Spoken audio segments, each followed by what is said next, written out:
What is up, guys? It's JB Football, and today I'm back with another video. Today I'll be making an in-depth analysis of the England squad. This is just after that Turkey game, and my predictions are not looking good from yesterday. I predicted them to go to the semifinals, and yeah, they just didn't look that good today. They dominated, or not dominated, but they played really well against France, but against Italy, they just looked a little bit out of their depth. But anyway, getting on to today's video. As I said, I will be discussing England's squad and all the little nuances to the squad.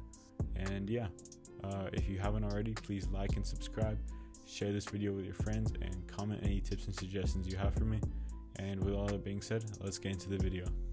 Alright, so I have a quick note here. I know Henderson just got injured. It came out this morning. I'm recording this right now on Tuesday, but I recorded that video on Saturday. So I know Henderson is injured, so quick clarification, Pickford should start now. And also, I will have a video coming out talking about that Croatia game tomorrow, Wednesday, so please stay tuned for that. Remember, as I've said multiple times in this video, like, share, subscribe, comment, do all that stuff, and let's get into the video. Okay, England. As you saw my predictions, I have them winning the whole thing. You may think this is just me being an optimistic England fan, and you'd be correct, but I think this squad really has the potential to do something amazing in Euro 2020. England are the third youngest squad with an average age of just 24.8. I think that we will see a lot of great young talent in the English squad, but there is that little lack of experience that comes with young age. But I think players like Raheem Sterling, Harry Maguire, and of course Jordan Henderson will be able to provide that experience in a couple of other major tournaments that the younger players such as Jude Bellingham will really need, and they will feed off and grow in the moment, I feel. Talent-wise, I think this squad is amazing, and it looks like Gareth is going to line up with them in a 3-4-3, which actually acts as kind of like a 7-back. You got the 3 center backs, the 2 wing backs, and then you also got those 2 holding midfielders that will also really help defend. I think this formation is good against the tougher sides. It provides a lot of stability in defense and doesn't allow a lot of chances when played correctly, but against the weaker opposition, we lose a lot of that attacking potency, and we won't be able to take advantage of the weaker defenses. So that's why I think England should play a 4-2-3-1 throughout the whole tournament, or at least just against the weaker sides. Now we got the formation out of the way, let's talk about the actual players that will feature. I will be going through each section of the squad, the goalkeeper, defender, midfielder, and forward. And so England have brought 3 goalkeepers to this tournament: Adam Johnstone, Henderson, and Pickford. Nick Pope is a player that was probable actually to start, but unfortunately he got injured, so he's not here. So I definitely think Henderson should start over Pickford and Johnstone. I think this is right because Henderson is really good at playing out with his feet and is just an adept football player. He's much better than the other 2, and we could actually see him talking about how he's really good at outfield in some interviews.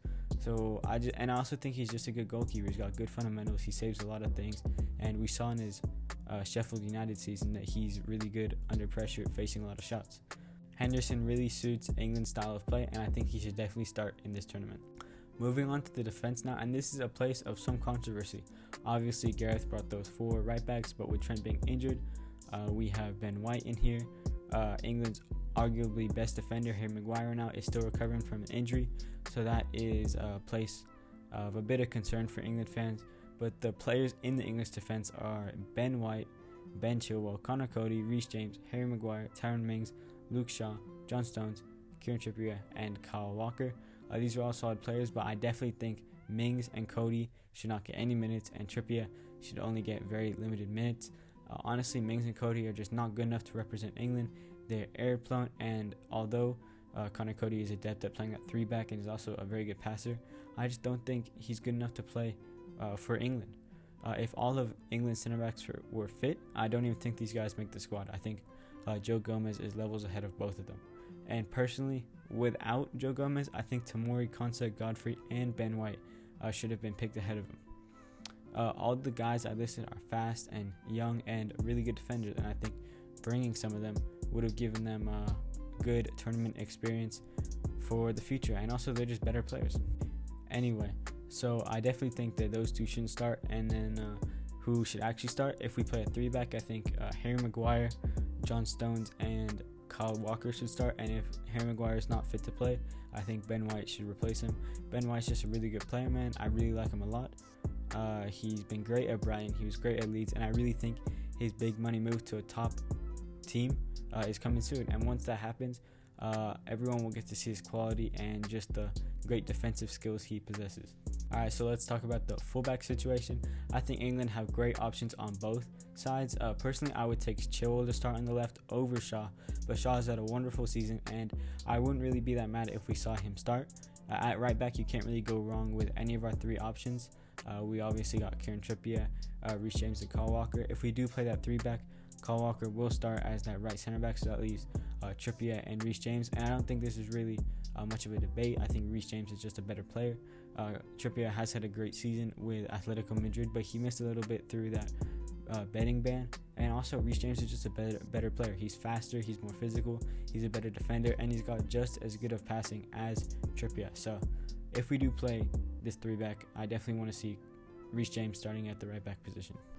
Moving on to the midfield, it looks like England will play 2 defensive midfielders and 2 attacking midfielders if we do choose to go with this 3-4-3 formation.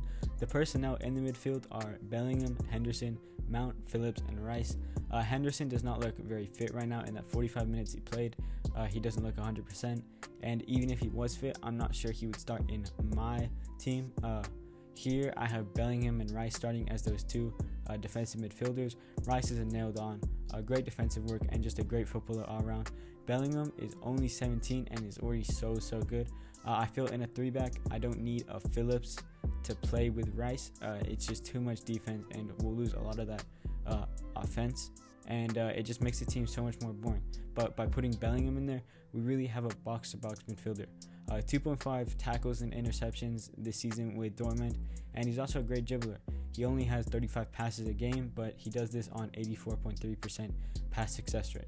Anyway, I think Bellingham should start, and the team would be much more fluid, and I just think we'd play a lot better with Bellingham in this squad. In front of them as the 2 attacking midfielders, I think Foden and Grealish should start. Mount is my obvious exclusion. I know he's definitely going to start, but for me, he just wouldn't start. I am a Chelsea fan, but I'm not a big Mason Mount fan. He is very good, but I think Grealish and Foden are much better. They offer more creativity, and I feel like they're better at shooting the ball. Mason Mount is a good free kick taker, but we already have enough of those in the squad, and I feel that with Grealish, you just get someone that can completely change the game.